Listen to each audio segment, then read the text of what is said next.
Juca Kfouri, decepcionante, hein, a seleção. A gente conversava lá no nosso grupo no grupo de WhatsApp aqui do UOL, do posse de bola, daí eu falei, menos de goleada não aceito. E tá todo mundo falando, não, tem que ganhar e tal. Que frustração, hein? Pois é, a seleção treinou e treinou muito mal, porque é aquilo que você disse na abertura. Segundo empate com os venezuelanos em jogos eliminatórios para a Copa do Mundo. Curiosamente, o primeiro foi em Campo Grande, capital do Mato Grosso do Sul. Agora em Cuiabá, capital do Mato Grosso. A seleção não dá sorte no Brasil Central. Mas o que me decepcionou demais foi a atuação do Vini Júnior. Porque eu confesso que do Neymar eu não espero mais nada.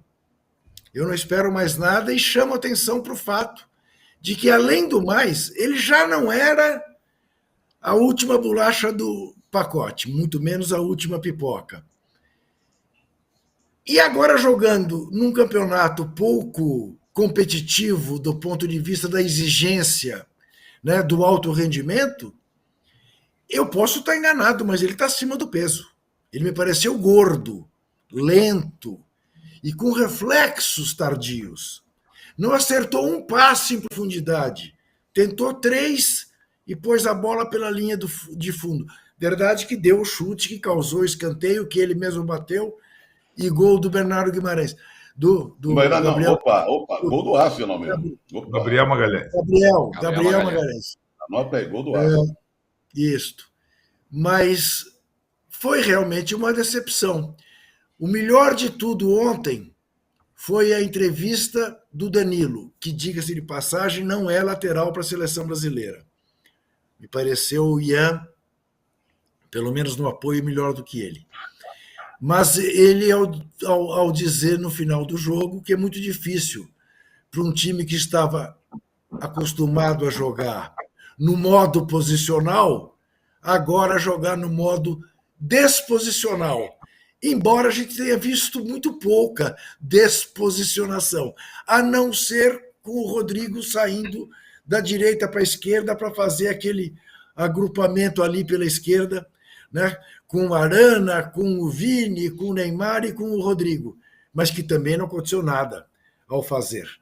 Então, olha, eu até fiz uma brincadeira de mau gosto, dizendo o seguinte: não bastasse o presidente Lula ter que explicar por que reatou relações com a Venezuela do Maduro, o Fernando Diniz, se formal contra o Uruguai, a seleção formal contra o Uruguai, vai ser acusado de não estar maduro para dirigir a seleção. E a campanha pelo Ancelotti vai ganhar coro, porque foi realmente uma tristeza. Porque não dá para você empatar com a Venezuela jogando em casa. Não dá. Pior que a Venezuela, talvez seja o Paraguai no momento. E a cusparada no Neymar, no Messi, é a prova disso. Porque realmente dar uma cuspida no Messi precisa ser muito cafajeste. E a pipocada no Neymar é aquilo que o Trajano falou. Representa a frustração do treinador. Não chega a ser um gesto agressivo, porque um saco de pipoca não dói. O que ele não podia era reagir da maneira como reagiu, pagar o recibo que ele pagou. Mas aquilo, ele estava uma pilha de nervos durante o jogo. É impressionante. Parecia que ele queria fugir do jogo contra o Uruguai, tomar um segundo cartão amarelo. É impressionante. Ele não se emenda. Eu não espero mais nada do Neymar. Eu sei que é uma coisa que as pessoas dizem, mas você é um louco. Isso é uma heresia. Você é contra o melhor jogador brasileiro, o único fora de série do Brasil na seleção? Sim, sou contra desde que terminou a última Copa do Mundo, para mim deu. Eu não insistiria com ele. Mas eu sei que precisa ter coragem para fazer isso. Ô, Mauro, são muitos pontos aqui e muitos personagens. O Neymar é um, jogando um pouco mais recuado, e muita gente falando que aí ele não funciona. Ele, pelo menos, me lembrou muito o Neymar do Tite em certo momento, pegar a bola e tentar resolver sozinho. E estava nervoso realmente, né? Não sei se o preço lá do Leitinho tá caro, porque ele acabou de ser pai, porque ele estava enlouquecido em campo o tempo todo. O Vinícius Júnior, que foi muito decepcionante. E, Mauro, parece que estamos tirando do armário as manifestações de vem Ancelotti, porque quando ganhou da Bolívia tinha um mar de não precisa, deixa ele para lá, o Diniz resolve, e por aí vai. Muito exagero, né? Esse empate ele dá uma freada nesse exagero. Aliás, a classificação do Fluminense para a final da Libertadores também respingou na seleção brasileira por razões óbvias, né? Não, o Diniz é ótimo, essa coisa. O Ancelotti não precisa. Não dá para comparar Ancelotti e Diniz, gente. São técnicos de patamares absolutamente distintos. Isso é um devaneio, uma loucura, não tem o menor cabimento. Se a CBF puder contar com o Ancelotti, é óbvio que ele é muito melhor que o Diniz, alguém tem dúvida. Olha o cartel de conquistas, de trabalhos de um e do outro. Não dá para comparar. Vou mais longe. O Diniz nem foi melhor do que o Eduardo Cudê no confronto. Os seus jogadores foram decisivos e o jogador do time gaúcho, do Internacional, no caso o Ener Valencia, também foi decisivo pela incompetência nas finalizações. Né? Não aproveitou as claríssimas chances que teve. Aquilo mudou o curso da história. Mas a estratégia em campo, eu não acho que o Diniz foi melhor do que o Cudê, não. Pelo contrário. Dos dois jogos. Mas, como venceu, o resultadismo empurra o cara lá para as alturas. Né? O Diniz não é um mau técnico, mas passa muito longe de ser essa subidade, digamos assim. E ontem a gente viu realmente uma atuação um tanto quanto melancólica, pela dificuldade para enfrentar uma defesa obviamente fechada, e acho muito engraçado quando nesses jogos, no final, ainda tem um jogador que fala, não, jogaram, eu queria que jogasse como a Venezuela, amigo. É jogar como? Aberta, com o tapete vermelho em frente à área, e um em cada ponta? É óbvio que não. O time se trancou, o time se fechou, saiu mais para o jogo depois que sofreu o primeiro gol, começou até a causar algum incômodo, e marca o gol do empate, um gol muito bonito, mas para a bola chegar no Belo, que fez ali o gol de virada, meia bicicleta, sei lá como é que chama aquele negócio, sei que foi bem bonito, tem duas situações. A primeira, o Gerson no meio campo. Como eu sempre destaco, compete pouco o Gerson. Um jogador fisicamente privilegiado como ele, um cara forte, grande, ele perde uma disputa de bola no meio campo, a jogada já é para morrer ali. Ela vai na direita e o Savarino cruza com total liberdade. Total liberdade. Ele tem tempo de parar a bola, olhar e fazer o cruzamento. Né? E está cercado por 3 jogadores, o autor do gol da Venezuela. 2 bem próximos e 1 atrás. E ninguém nem divide com ele, ninguém se posiciona ali do lado dele para dificultar o arremate. Nada aconteceu. Ele teve a chance de espaço para fazer aquela virada e marcar um gol de fato muito. O gol é muito bonito, mas a bola não vai parar por ali num passo de mágica nem por um milagre. Existe a construção de uma jogada e falhas defensivas da seleção brasileira. Num raro momento que a equipe venezuelana conseguiu articular uma jogada mais perigosa. Então, assim, o arremate muito bonito, ele acaba ofuscando um pouco erros que aconteceram no caminho até o gol. E esses erros têm que ser discutidos, porque se você está disputando essa eliminatória sul-americana, só tem uma finalidade. A classificação ela virá, obviamente, para o Brasil, para a Argentina, para todo mundo. Se bobear, ninguém fica de fora. Até o Paraguai se classifica, né? É uma farra danada de vagas, essa Copa do Mundo sendo cada vez mais avacalhada pela dona FIFA, mas ela serve para quê? Essas eliminações servem para quê? Serve para você observar justamente acertos, erros, discutir esses pontos. E ontem, eu acho que no gol também da Venezuela, o time brasileiro erra tremendamente. E acho que aí, claro, isso entra na conta dos jogadores, na conta do técnico também. Até porque esse é um crônico problema que o Diniz tem desde os tempos, lá do começo da sua trajetória, Atlético Paranaense, Fluminense, primeira passagem, domina a dificuldade de furar um bloqueio defensivo e nas raras oportunidades do adversário, pimba, acaba tomando um gol. Isso aconteceu ontem com a seleção brasileira e, evidentemente, não pode ser ignorado. Arnaldo Ribeiro, outro ponto também, acho que você podia falar um pouco do Ancelotti, você que defende essa estratégia da CBF, né? Deixa o Diniz lá e traz o Ancelotti, vem quando puder. Também tem uma crise de centroavantes. O Richarlison não jogou nada, aí entre o Gabriel Jesus não joga nada também. Bom, a crise centroavante, ela já é antiga, né? Ela já tem copas e copas aí pela frente, passando por técnicos e técnicos. E, na verdade, acho que o Fernando Diniz perdeu oportunidades de tentar experimentar alguns outros jogadores na função. Na primeira convocação, acho que o Vitor Roque, que ainda não estava machucado, seria um nome importante, com uma característica diferente. E nessa convocação, Tironi, vi muita gente defendendo, e eu também concordo com os que falaram sobre o Tiquinho, que poderia ser uma opção. O Marcos Leonardo dos Santos, que é da seleção de base, também poderia ser uma opção. Porque são jogadores, nós estamos experimentando, não adianta nada trocar o Tite pelo Diniz e o Diniz insistir com os mesmos, só que em tese com um posicionamento diferente. Aí não é seleção nova, nada. Né? É mais ou menos, é mais do mesmo. E as comparações com o trabalho anterior ficam ainda mais inevitáveis. Né? Acho que está faltando um pouquinho, Diniz. O diferente do Diniz para ele seria a seleção com os mesmos jogadores atuarem de uma forma diferente e o Neymar virar um outro jogador. Não vai acontecer nenhuma coisa nem outra. Né? O Neymar armador, né? O Neymar pensador, o Neymar coletivo. Cara, eu tô com o Juca, isso não vai acontecer, cara, não adianta. Quanto mais tempo passa, menos chance disso acontecer. E aí já tem aquelas situações. O Tite só ganhava jogo de eliminatória, mas na eliminatória, que parece fácil, o Brasil não tem 100%. O Brasil já tomou tantos gols em casa, como tomou na era Tite, ó, que jogou contra Bolívia e Venezuela. Em termos de tabela, Tironi, vamos combinar. O Diniz teve Bolívia e Venezuela em casa e Peru fora de casa, hein? Que mamão com açúcar, não? E Nossa. Até agora é pouca coisa. Um pouco na estreia e pouca coisa mesmo em termos coletivos. E em termos de jogadores novos, outras situações, talvez eu possa entender essa dificuldade em abrir mão do Neymar para que outro jogador ocupe o espaço de melhor na seleção brasileira, coisa que o Neymar ocupa desde 2014. Mas talvez não seja essa a característica do Vinícius Júnior como jogador. Ele pode ser o melhor jogador brasileiro tecnicamente, mas ele não é um jogador que carrega o time nas costas. Ele nunca vai ser esse jogador, porque o estilo dele é outro. Ele não é um jogador, ele não é um número 10, ele não é.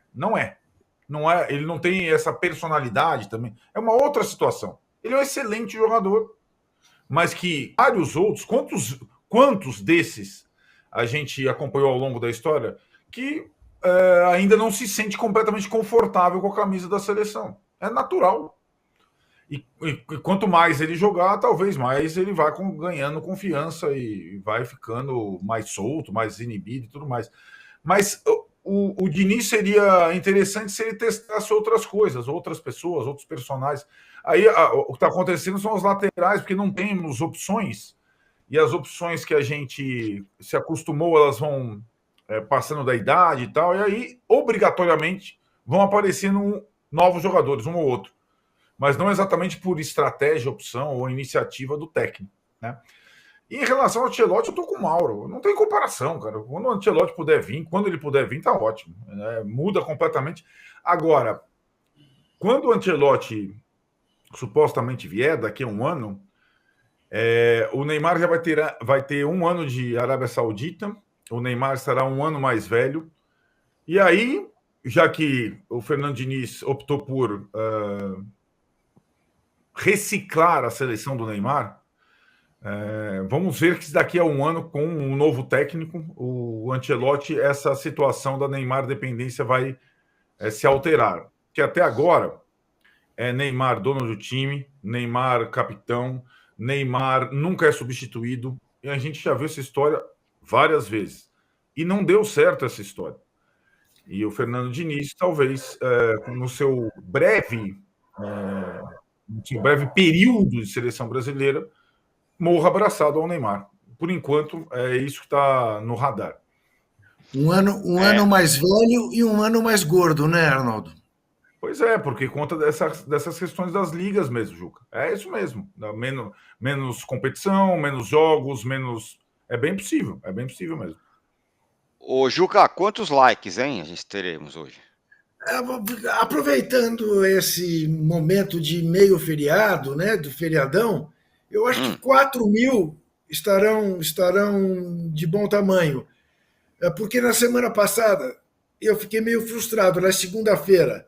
A gente chegou a 6.800, né, âncora? Isso, não chegamos no 7.000, que era o número. E eu fiquei decepcionado, entendeu? Com a Patuleia. Então, vou ser modesto hoje. 4.000 está de bom tamanho. Tá bom, estamos com 1.600 até agora. É muito pouco, muito pouco. As pessoas estão econômicas. E a galera está viajando. As pessoas estão viajando, estão na estrada, ou já pegaram a estrada. Pode ser isso. Pode ser. A pessoa foi tomar chuva no litoral. O Diego Salomão aqui fala: conseguem explicar a preferência por jogadores que atuam no Brasil? Tiquinho não recebe uma chance numa seleção absolutamente carente de camisa 9. Richarlison e Matheus Cunha merecem estar lá? É a pergunta aqui do Diego Salomão. Essa conversa sempre volta, né, Trajano? Por que não usa os caras que jogam aqui e tudo mais e tal? Eu nem sei se eu defendo tanto isso, mas diante de uma seleção que não tá jogando nada, sei lá. O que você acha? O Arnaldo já falou isso, essa coisa vai e volta, né? Essa coisa o nosso atacante, nosso centroavante. A insistência com o Richarlison também é preocupante. Ele não vem bem faz tempo.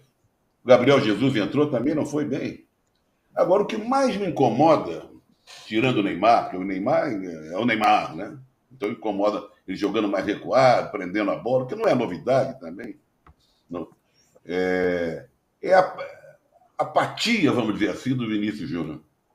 O Arnaldo falou, não, eu acho que o Juca também passou por ali, mas o Arnaldo falou da camisa, do se sente confortável. Escuta, o cara que joga no Real Madrid, pô, sabe? Não é? Que é considerado um dos maiores jogadores do mundo. Será que ele não consegue pegar uma bola e partir para cima?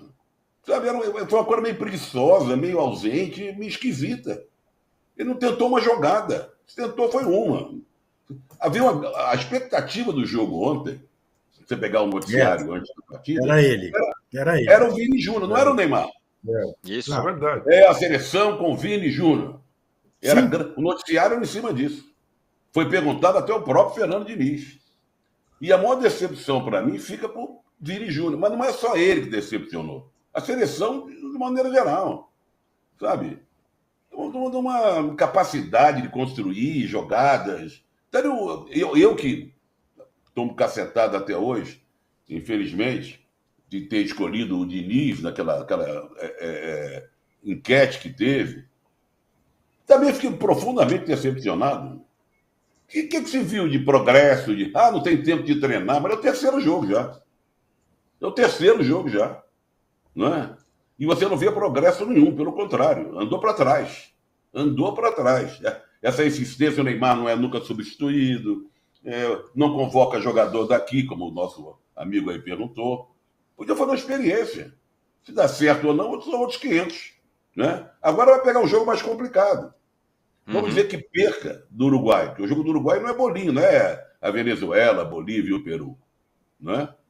Então, eu confesso que é um fiasco que eu não podia imaginar. Não podia imaginar. E aí, Zé... Só um minutinho, só para coisa...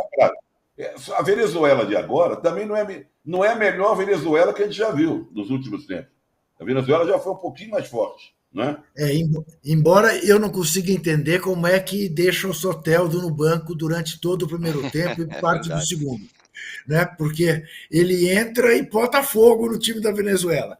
Mas, enfim, veja, a tabela dessas eliminatórias, ela parece ter sido feita para que um novo técnico da seleção brasileira pudesse se adaptar. Né? Pois é. Porque só pegamos moleza. Pegamos os adversários ideais. Bolívia em casa... Só faltou o Paraguai. Só faltou o Paraguai. Né? Então, os resultados foram esses pífios tirante a partida contra a Bolívia, que sofreu com a baixitude. É preocupante. A não novidade que o Fernando Diniz está significando. Você quer saber de uma coisa, Juca? Sabe qual foram os dois melhores jogadores brasileiros do jogo brasileiro em campo ontem? O Belo e o Soteldo. É verdade. O Belo fez um gol que a gente esperava que um jogador brasileiro com talento fizesse, e o Soteldo, aquele que partiu para cima, tentou jogar, dribla, vem, então, fisca ali perto da área, se aproxima, provoca o adversário. Então, no estilo brasileiro, o Belo e o Soteldo foram os brasileiros em campo ontem.